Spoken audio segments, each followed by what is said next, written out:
আসসালামু আলাইকুম ভিউয়ার্স, আমরা কবুতরদের খাইতে দিতে আইছি। দেখেন যে কবুতরগুলো সব জায়গা মতন চলে আসছে।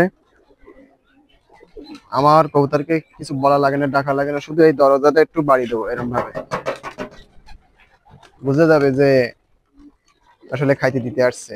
তো এক একটা সিগন্যাল, এক একজনের বাড়ি এক এক রকম সিগন্যাল, কেউ বাঁশি দেয়, কেউ ডাকে। তো যেহেতু আমি খাইতে দেওয়ার সময় এই দরজা যখন খোলা হয় তখন একটা শব্দ হয়, যার কারণে তারা বুঝতে পারে যে আসলে খাইতে দিতে আসতেছে। তো এ দেখেন সব এক জায়গায় চলে আসছে। দেখেন, এ দেখেন, দেখেন আমার বাসার জালালি কবুতর গুলো আপনারা দেখেন।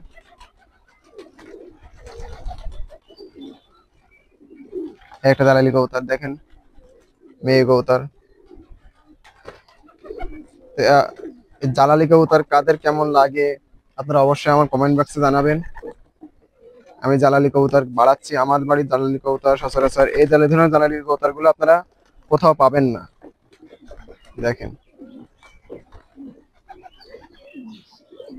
বিভিন্ন ভিডিওতে আপনার জালালি কবুতর দেখে থাকবেন আপনারা, কিন্তু আমার জালালি কবুতরের সাথে মিলাই দেখবেন। আমার জালালি কবুতর গুলো কোয়ালিটি একটু অন্যরকম। দেখেন, এটা একটি বাচ্চা কবুতর, নিউ অ্যাডাল্ট একটা বাচ্চা কবুতর। দেখেন, এর একটা দেখেন, আরো দেখছে, দেখেন ছুটে ছুটি বেড়াচ্ছে। এই দেখেন এর একটা,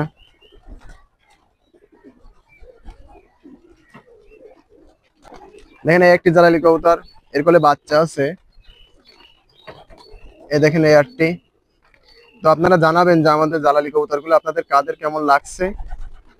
আর বর্তমান কবুতরের জগতে জালালি কবুতর একটি অন্যান্য কবুতর, কারণ এই কবুতর গুলোর চাহিদা এখন অন্য সব কবুতর থেকে বেশি, এবং এদের পালন করার খরচও খুবই কম, নাই বললেই চলে। কারণ এরা অধিকাংশ কবুতর গুলো, প্রকৃত যে জালালি কবুতর গুলো, সব বাইরে থেকে খেয়ে আসে। আমার জালালি কবুতর গুলো সব বাইরে থেকে খেয়ে আসে। আমার এদের পিছনে তেমন খরচ নেই বললেই চলে। দেখেন এই একটা জালালি কবুতর। তো এই ধরনের জালালি কবুতর গুলো চাহিদা অনেক বেশি। আমার বাসায় অধিকাংশ জালালি কবুতরই খুব হাই কোয়ালিটি। আমি এই মুহূর্তে কোনো কবুতর আপনাদের সেল করব না, কারণ আমি এদের জেনারেশন বাড়াচ্ছি আমি। তবে আমার অনেকেই বলছে, কিন্তু আমি এই মুহূর্তে সেল করতে রাজি নই। আমার কিছু জেনারেশন বাড়ানোর দরকার। যারা আপনারা নিতে চান তারা, তাদের সাথে আমার কন্টাক্ট থাকবে, কিন্তু এই মুহূর্তে সম্ভব না। এবার একটু খাবার দেব, এক বস্তা খাবার। এদিকে আসো।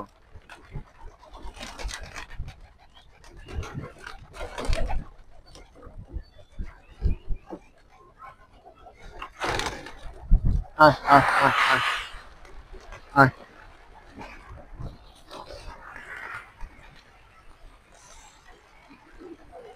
বিকেলের সময় একটু খাবার বেশি লাগে,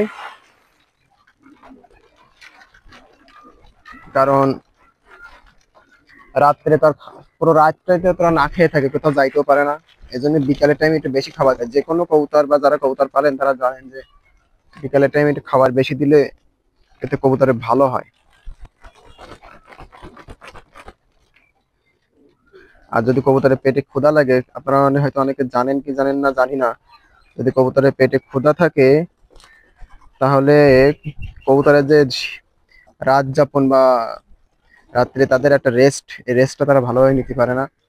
পেটে ক্ষুধা থাকলে কবুতর যে রাতে যে তাদের নিদ্রা থাকে, প্রত্যেক কবুতরই নিদ্রায় যায়, কবুতর ঘুমায়। কিন্তু আপনারা হয়তো জানেন কি জানেন না আমি জানি না, কবুতরের একটা ঘুম আছে, তারা রাত্রে একটা সময় ঘুমায়। বা তার, কিন্তু এই পেটে ক্ষুধা থাকলে তাদের এই ঘুমটা অ্যাকুরেট হয় না। এর কারণে অনেক কবুতর অসুস্থ হয়ে যায়, ঝিম ধরে বসে থাকে। এতে কবুতরের প্রোডাকশনও কমে যায়, কবুতরের হেলথ হেলথ বা স্বাস্থ্যের যে ব্যাপার স্যাপার থাকে এটাও অনেক সময় নষ্ট হয়ে যায়। দেখেন আমার বাসা প্রতিটা কবুতর কত অ্যাক্টিভ। কবুতরের অ্যাক্টিভনেস দেখলে আপনারা বুঝতে পারবেন যে আসলে কবুতর সুস্থ কি অসুস্থ। এবং দেখেন, দেখেন, তো এইটাই হচ্ছে কবুতর পালার সবচেয়ে মজাদার মুহূর্ত। এবং এই সময়টা সবচেয়ে বেশি ভালো লাগে আমার এই খাইতে দেওয়ার সময়। তো সম্মানিত ভিউয়ার্স, আপনারা সবাই ভালো থাকুন, এরাও খেয়ে নোক। সবাই আমাদের জানাবেন যে আমাদের জালালি কবুতরগুলো আপনাদের কেমন লাগলো। তো ভালো থাকেন, আসসালামু আলাইকুম।